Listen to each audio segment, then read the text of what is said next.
Graça e paz. Eu sou a teóloga Márcia Euco. Este é o programa Me Explique a Bíblia. Nós vamos seguir estudando mais um capítulo do livro de Atos, ok? Hoje nós vamos estudar o capítulo 10 do livro de Atos. No programa anterior nós estudamos a conversão de Saulo, Estudamos também os 2 milagres feitos pelo apóstolo Pedro, que foi a cura do paralítico Enéas e foi a ressurreição de Tábita. Tábita e Dorcas é a mesma pessoa. Agora no capítulo 10 vemos que o apóstolo Pedro ainda está na cidade de Jope e algo muito especial vai acontecer. Em Cesareia morava um homem chamado Cornélio, que era centurião de uma companhia do exército chamada Italiano. Era piedoso e temente a Deus com toda a sua casa, fazendo muitas esmolas ao povo e orando sempre a Deus. Um dia, por volta das 3 da tarde, durante uma visão, este homem viu claramente um anjo de Deus que se aproximou dele e disse: Cornélio! Cornélio, fixando os olhos no anjo e possuído de temor, perguntou: O que é, Senhor? E o anjo lhe disse: As suas orações e as suas esmolas subiram para a memória diante de Deus. Agora envie mensageiros a Jope e mande chamar Simão, que também é chamado de Pedro. Ele está hospedado na casa de Simão o curtidor, que fica à beira-mar. Logo que o anjo que lhe falava se retirou, Cornélio chamou 2 dos seus servos e um soldado piedoso dos que estavam a seu serviço.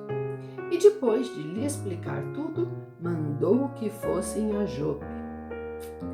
Cornélio era um centurião, então ele era líder de um agrupamento de soldados, No caso ali, ele fala um grupo chamado de soldados italianos. Ali havia, claro, muitos italianos. Então, ele não era judeu e ele não era cristão, mas ele vivia, ele praticava o princípio da compaixão, o que é muito importante para Deus, Posso fazer várias coisas, mas se no meu coração não houver compaixão, não houver amor, eu sou como um sino que só fica tocando e fazendo barulho, Então, em Cesareia, o povo era politeísta, eles criam em vários deuses e eram idólatras. Mas Cornélio e todas as pessoas da sua casa adoravam a Deus. Um dia, Cornélio teve uma visão, onde o anjo falou com ele e disse que Deus tem ouvido as orações de Cornélio e tem também visto as obras de caridade que ele tem feito. Então o anjo diz que Cornélio deve mandar buscar o apóstolo Pedro, que estava na cidade ao lado, ali na cidade de Jope, E então Cornélio obedeceu imediatamente. Então Cornélio estava orando, por volta das 15 da tarde, ele tem a visão, chama os soldados, eles partem em viagem no mesmo dia, mas como Jope fica mais ou menos uns 50 quilômetros de distância de Cesareia, os soldados chegaram lá no outro dia, Não sei se foram a cavalo, se foram a pé, mas eles chegaram no outro dia. Então, no outro dia, enquanto os soldados estavam indo até a direção à cidade de Jope, Pedro ainda estava em Jope, porque ele tinha feito a ressurreição lá da Tábita e estava aproveitando para pregar para aqueles que ficaram maravilhados com a ressurreição. E como a notícia da ressurreição chegou lá em Cesareia também, então o povo sabe de quem é que o anjo está falando, O Pedro. Então Pedro está em Jope, mas Pedro não está sabendo que o anjo falou com o Cornélio, Mas Deus vai preparar o coração de Pedro para este encontro. Ouça! No dia seguinte, enquanto viajavam e já estavam perto de Jope, Pedro subiu ao terraço, por falta de meio-dia, a fim de orar. Ele estava com fome e queria comer, mas a comida ainda estava sendo preparada. Então lhe sobreveio um êxtase. Ele viu o céu aberto e um objeto como se fosse um grande lençol descendo do céu. Era baixado pelas 4 pontas e continha todo tipo de quadrúpedes, répteis da terra e aves do céu. E ouviu-se uma voz que dizia: Levante-se, Pedro, mate e coma. Mas Pedro respondeu: De modo nenhum, Senhor, nunca comi nada impuro ou imundo. Pela segunda vez, a voz lhe falou: Não considere impuro aquilo que Deus purificou. Isso aconteceu 3 vezes, e em seguida aquele objeto foi levado de volta para o céu. Bem, o texto diz que por ser perto da hora do almoço, Pedro estava com fome. Não diz que ele estava jejuando, mas era perto da hora do almoço, então provavelmente meio-dia, que é um horário que se almoça, né? O almoço não estava pronto ainda, Pedro subiu para a parte de cima da casa e estava lá orando, né? As casas naquele tempo, normalmente, elas tinham um andar superior plano, sem cobertura, então ventilava mais, porque lá era quente, mas tinha às vezes um toldozinho assim, alguma coisa semelhante a uma cobertura só para fazer um pouquinho de sombra, né? E aí era um lugar bem propício para fazer várias funções manuais, né? E até para ficar orando. Então era lá que Pedro estava orando. Então o texto diz que sobreveio um grande êxtase para Pedro, né? O que seria esse êxtase, né? O que é isso? Nesse caso, né? Essa palavra é usada umas 7 vezes na Bíblia. Nesse caso é uma emoção que leva a sua mente para um ambiente completamente onde a sua realidade momentânea ela é substituída por uma visão divina.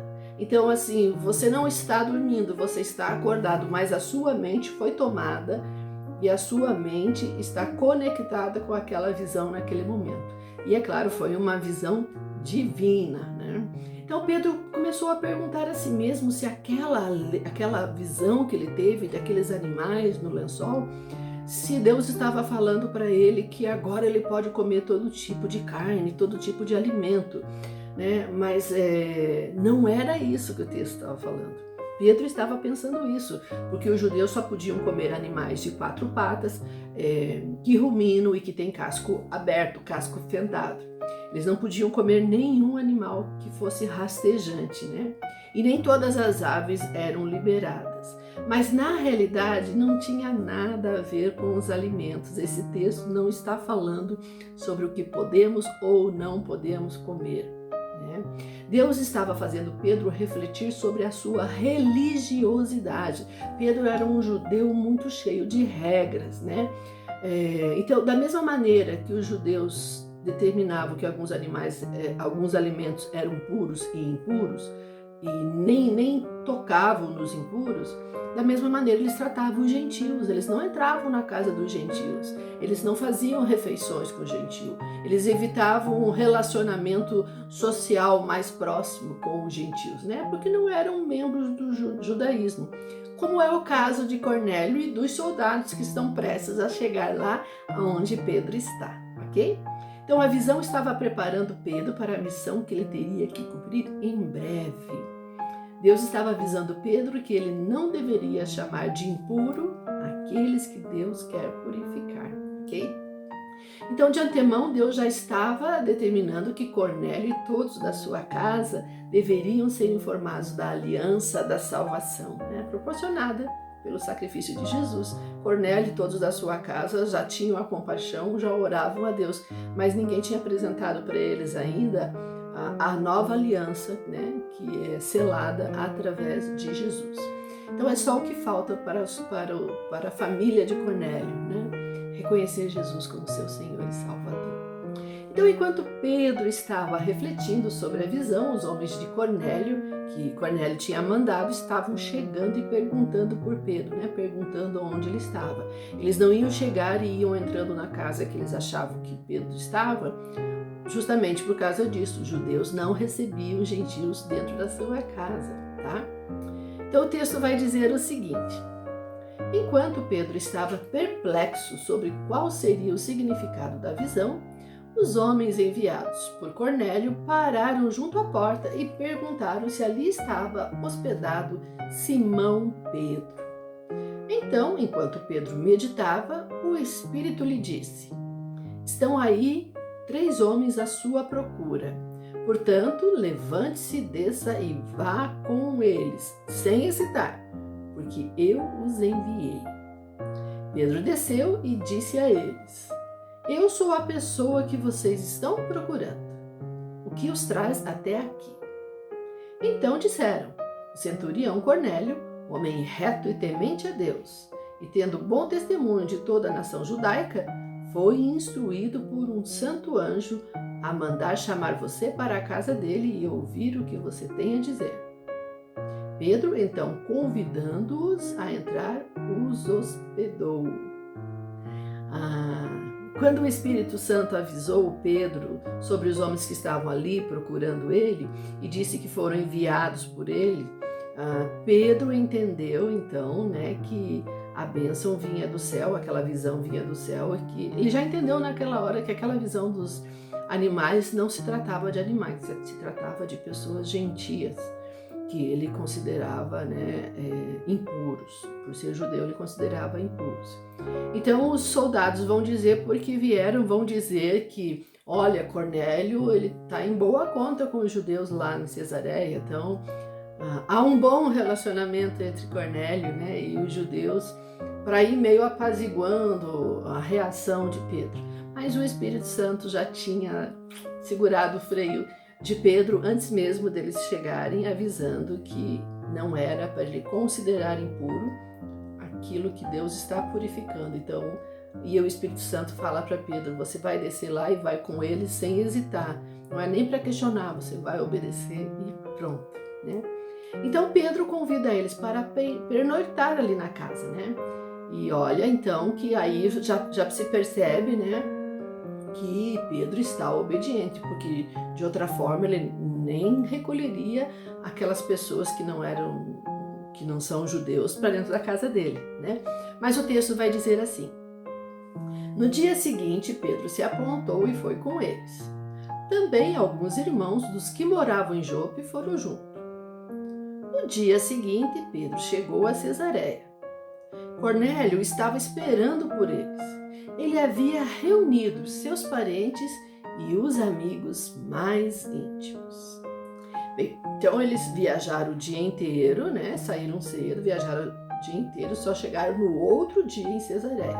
Então já fazem no mínimo 4 dias que Cornélio teve a visão e está esperando para ouvir esta mensagem, Tá?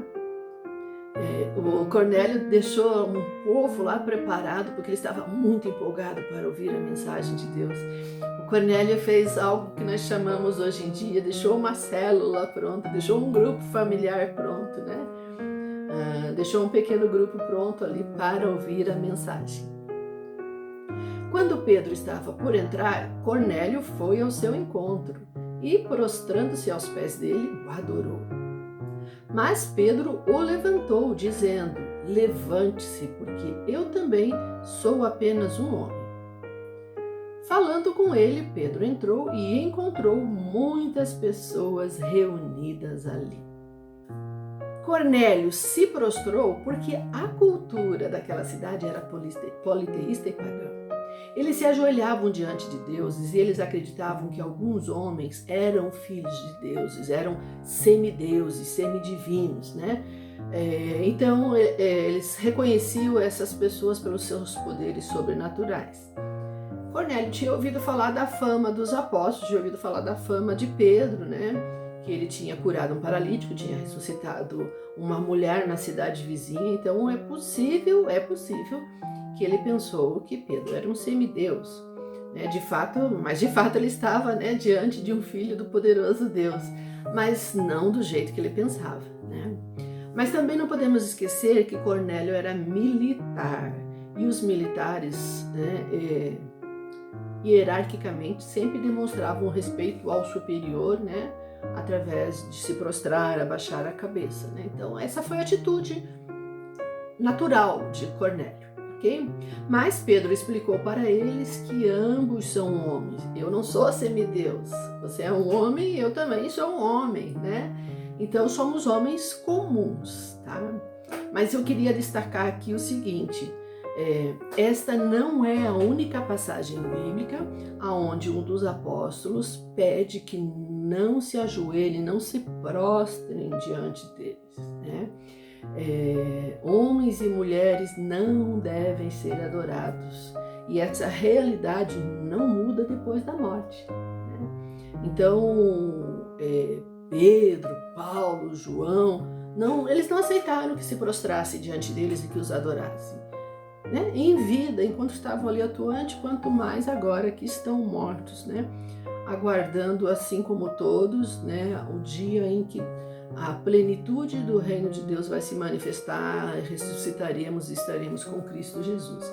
Então, o único autor de milagres para quem você deve se prostrar é Jesus, tá? Tudo que os apóstolos fizeram enquanto estavam em seu ministério, enquanto eles estavam vivos, eles fizeram através do Espírito de Deus. Não era poder deles, era poder que agia através deles, tá?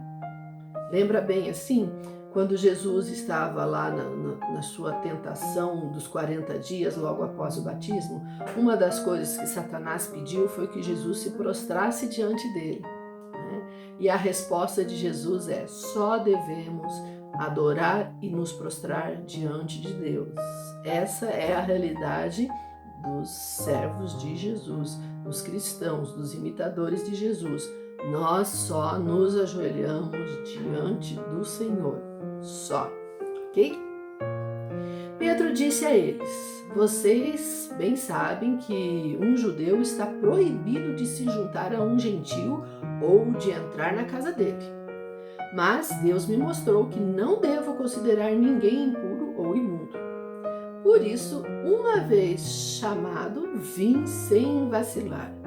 E agora pergunto: por que motivo vocês mandaram me chamar?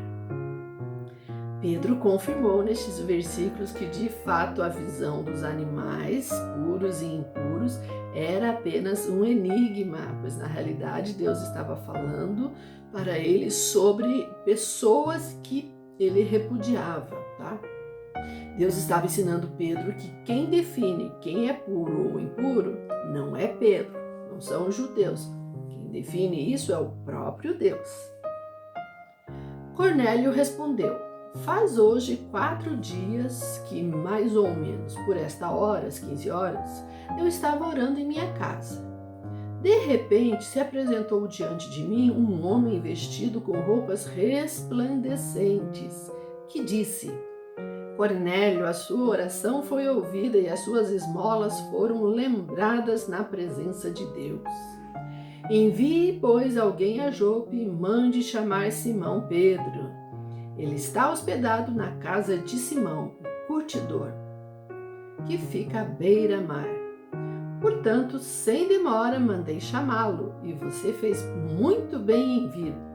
Agora estamos todos aqui na presença de Deus, prontos para ouvir o que o Senhor ordenou a você. Esta última frase de Cornélio, onde ele diz: estamos todos aqui na presença de Deus, prontos para ouvir a mensagem que o Senhor ordenou. Mensagem que o Senhor ordenou o apóstolo falar. Esta frase, essa disposição, este coração é que faz toda a diferença, né? Você estar aberto para a mensagem de Deus, para que ela entre e se mova dentro de você, né? Então todas aquelas pessoas estavam com o coração aberto para ouvir a mensagem do Senhor. Bom seria se todos ouvissem a mensagem de Deus desta forma, com o coração aberto, né? Então Pedro começou a falar e ele disse: reconheço por verdade que Deus não trata as pessoas com parcialidade. Pelo contrário, em qualquer nação, aquele que o teme e faz o que é justo lhe é aceitável. Esta é a palavra que Deus enviou aos filhos de Israel. anunciando-lhes o evangelho da paz, por meio de Jesus Cristo. Este é o Senhor de todos. Pedro está dizendo que Deus está disponível para todos, não importa a qual nação pertence. O evangelho da paz é para promover a paz e não para promover a divisão. Não importa a nacionalidade, Jesus veio para ser o Senhor de todos os povos, de todas as nações, tribos e raças. Vocês sabem o que aconteceu em toda a Judéia, tendo começado na Galiléia, depois do batismo que João pregou. Como Deus ungiu a Jesus de Nazaré com o Espírito Santo e com poder. Jesus andou por toda a parte fazendo bem e curando todos os oprimidos do diabo, porque Deus estava com ele. E nós somos testemunhas de tudo o que ele fez na terra dos judeus e em Jerusalém. Depois eles o mataram pendurado na cruz. Mas Deus o ressuscitou no terceiro dia e concedeu que se manifestasse não a todo o povo, mas às testemunhas que foram anteriormente escolhidas por Deus. Isto é, a nós que comemos e bebemos com ele, depois que ressurgiu dentre os mortos. Pedro está apresentando Jesus a eles, né? E está afirmando que Jesus agia em comunhão com Deus e com o Espírito Santo. E está falando para eles também sobre as obras de Jesus, obras que provam que Jesus é o Messias. Então, as profecias sobre Jesus, elas afirmavam que apenas aquele que fosse enviado por Deus, o verdadeiro Messias, teria poder de expulsar demônios, de expulsar o diabo, né? E Jesus, então, Pedro fala, Jesus libertou os oprimidos do diabo. Então, isso é um forte testemunho que Jesus era o Messias, né? Um dos fortes testemunhos. Então, Pedro afirma isso como testemunha ocular. Ele não ouviu falar isso, ele viu isso, né? Ele viu Jesus trabalhando e agindo. E depois Pedro fala sobre a crucificação e a ressurreição de Jesus e que ele se manifestou visivelmente. Jesus não ressuscitou como um fantasma. Jesus ressuscitou realmente. Nós o vimos, nós o tocamos, nós conversamos com ele, né? Os discípulos, não foi só Tomé que tocou em Jesus, mas os outros discípulos também tocaram em Jesus. Então Jesus teve uma ressurreição comprovada também com testemunhas oculares, ok? Jesus nos mandou pregar ao povo e testemunhar que ele foi constituído por Deus como juiz de vivos e de mortos. Dele, todos os profetas dão testemunho de que, por meio do seu nome, todo o que nele crê recebe remissão dos pecados. Enquanto Pedro falava essas palavras, o Espírito Santo caiu sobre todos os que ouviam a mensagem. Parecido com o Pentecostes, o Espírito Santo veio sobre um grupo de pessoas, né? Jesus mandou suas testemunhas contarem para o mundo sobre a sua ressurreição e avisar que ele é juiz de vivos e de mortos, né? Quem ouvir a mensagem e crer em Jesus será perdoado dos seus pecados. E enquanto Pedro estava falando, né, as pessoas que estavam ali de coração aberto para a mensagem, né? Claro, creram imediatamente, ficaram maravilhados com o testemunho de Pedro.